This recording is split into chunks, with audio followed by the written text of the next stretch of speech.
I started to watch this documentary on that submersible that went down to the Titanic and imploded, and all of those poor people died, right? And my lovely wife's going, "You want to watch this?" You know, women, First 48, Murder, She Wrote, any sort of murder or death. For some reason, it's soothing for them, to watch it right before they go to bed, like that great SNL sketch that they did on it. It's so fucking true. It's like, I don't think I want to watch people get crushed to death from the pressure of the water. Yeah. You should be about 530. What was that like? I'm terrified of the ocean. Like, I don't know if I want to. She goes, "Come on, let's just watch it." I go. And then she goes, "All right, well, you want to watch this one on the crackhead mayor of Toronto?"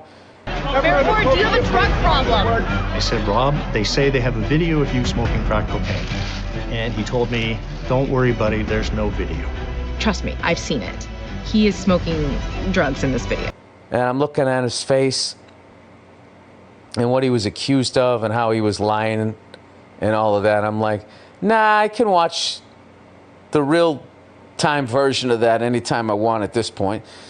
I don't want to watch that. So we end up sitting down watching that, the Titanic one. And I have to tell you, like, this should be required viewing by anybody who is not a narcissist.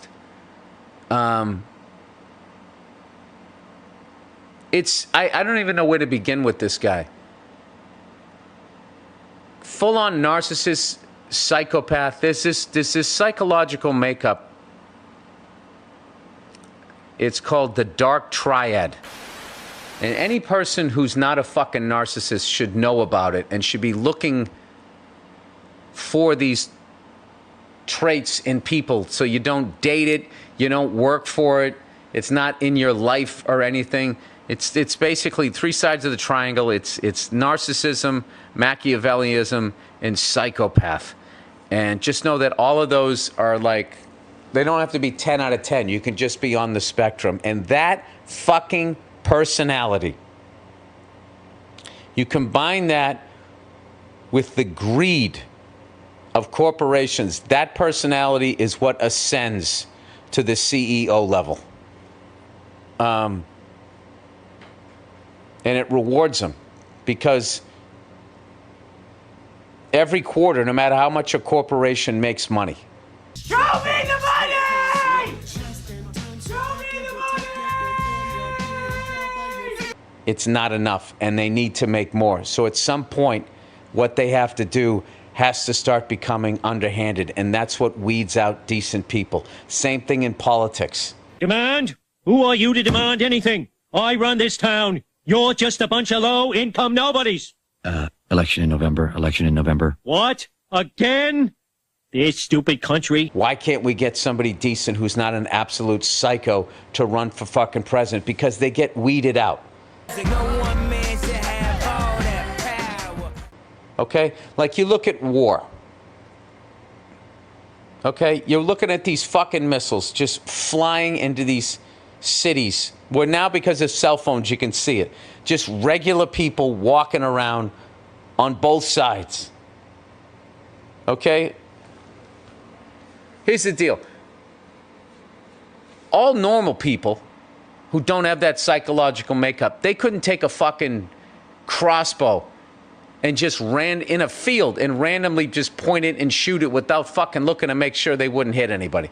There's no fucking way. Like, if I was in a position of power, okay, there's no fucking way I would say, shoot these missiles into a fucking city. I couldn't live with myself. And the people on the other side, with the same fucking regular person, I actually care about not killing somebody, they couldn't do it. But you get these fucking dark triad psychos in there, and they can fucking do it. And you watch this, I'm bringing it back to this submarine thing. The guy was a full-on fucking psycho. Total fucking narcissist, right there. I worked for somebody that is probably borderline clinical psychopath, but definitely a narcissist. How do you manage a person like that who owns the company?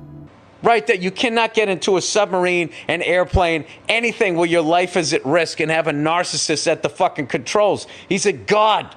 Nothing's going to happen to him. And he's not even thinking about you or the risk, your life, or who loves you or whatever, right? Machiavellian shit.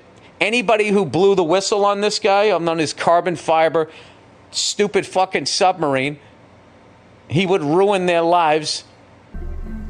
I feel bad for David. I really do. It shouldn't have happened. That day, Stockton told me it would be nothing for him to spend $50,000 to ruin somebody's life.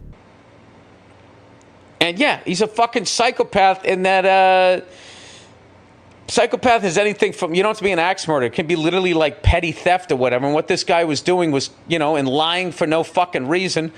I guess he had reasons to lie. But they were showing this guy, testing this sub out. And he had this one guy who actually knew what the fuck he was doing, going like, first of all, you should not be testing this out with any people in it. In terms of you going in the submersible, I am so against you doing it. I understand. We should be putting that sub on a wire with everything that's experimental. I understand that's your issue. And he was just like, he would get like mad. He would get fucking mad. So this fucking lunatic got in the goddamn sub himself. They showed him, and you heard, as he's going deeper and deeper, you heard the carbon fires snapping. And he's going, oh, that's not a good sound. No, you don't like to hear that. I'll get your attention. That will get your attention. You'd see him every once in a while get a little bit nervous, like... He started calling it seasoning the hull. Like, you gotta break some eggs. You gotta break some carbon fiber to make a fucking sub, right? He had said it was loud, but he had said that's what we expected. That's the carbon fiber seasoning. I've never heard of seasoning a hull. With every one of those things that was snapping, obviously the whole structure was becoming weaker. He also had some sort of degree in physics, and the guy was saying, but he didn't fucking understand it. Allegedly, he's a degreed aerospace engineer, but there are scientific principles he wholly didn't understand. He didn't understand what the fuck he was doing. I don't think that he didn't understand it. He understood it enough to pass the test. But when you walk around and you think you're a god, you don't understand mortality. So I had to shut it off. It's like all of these people were telling this guy not to do it, and all it did was get him mad, and he would stop talking to them, and then he would fire them, and then literally tell them that if they blew the whistle on him, he was going to ruin their lives. So then they had to try and carefully get the word out that you should not get into this guy's fucking submarine. I wasn't going to fight him. I wasn't going to go to the board because Stockton stated clearly how he likes to ruin a life. I don't know. I highly recommend, especially if you came from a nice family, that you read up on these fucking people so you realize, what you're working with, what you're getting in bed with, and all of this shit. And these fucking people, they lie. They don't give a fuck. I mean, all the stuff that's going on right now, doesn't all of this stuff sound familiar? Our enemies are innovative and resourceful, and so are we. They never stop thinking about new ways to harm our country and our people, and neither do we. This all sounds familiar to me. And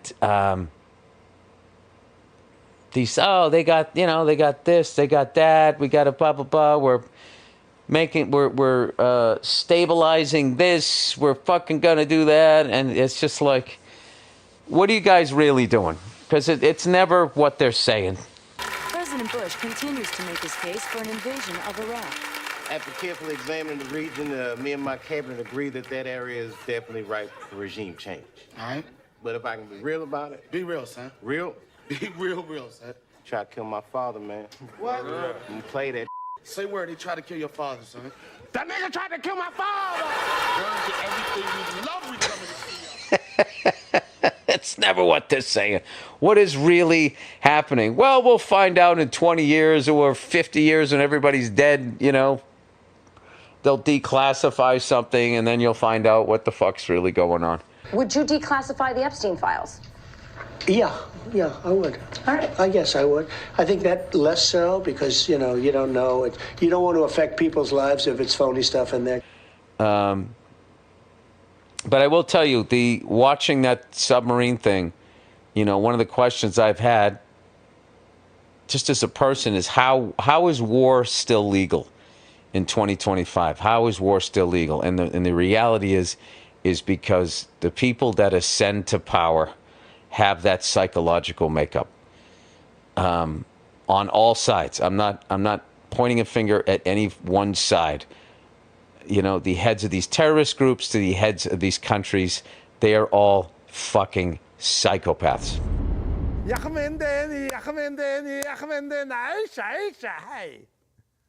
I made that up. There's some sort of, or I can't say that they're all the same psychological makeup, but there is some sort of flaw or desire for power or something in their personality that they can do the things that I don't know, that war does to people, and just go to bed at night and just go to sleep and get fucking 8 hours and not have a problem. You know, the whole reason why I saw this thing, they set up NATO after World War II, was you had a bunch of people alive that lived through World War I and World War II, and they were like, we have to stop doing this, and we need to do everything we can to prevent future generations from experiencing the horrors of war. That's where we were at. And then we sort of broke it up, I think, 20-something years ago, when we had the coalition of the willing, when no one would go with us. I call upon all nations to do everything they can to stop these terrorist killers. Thank you. Now watch this drive.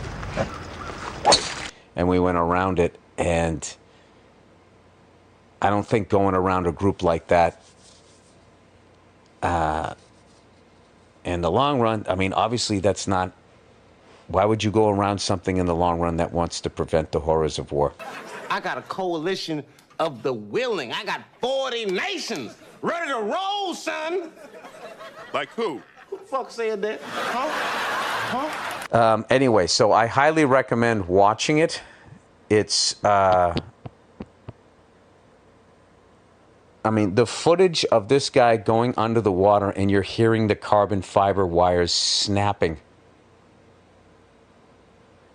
Oh, dude, and one thing that they did, you know, to seal something on the sub, they took the same shit that, you know, for a spray-on truck bed liner. They took it out into the car park at Everett and sprayed it with truck bed liner. He went around any sort of third-party inspections of it. We were at lunch one day at Ocean Gate, and Stockton said that he decided that he saw no need for classification, for third-party oversight. He's like, yeah, we don't need to fucking do that. We don't need to fucking do that. We're not fucking doing that. And it's just like, I guess once you get out in international waters, they have no authority, so you just fucking do whatever you wanted to do. Wow, you can do anything out here. That's right. See that chip over there?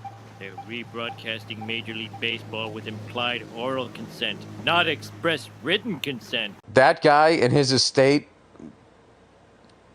you know, whatever's left of it, from all of those victims, should be sued again, and then taken into civil court, sued again. I mean, the guy just, from his own out-of-control narcissism and whatever, just a completely avoidable tragedy, and he killed all of those fucking people. It's unbelievable. Anyway, so yeah, look that shit up, the Dark Triad. Not one doubt in my mind that we will fail.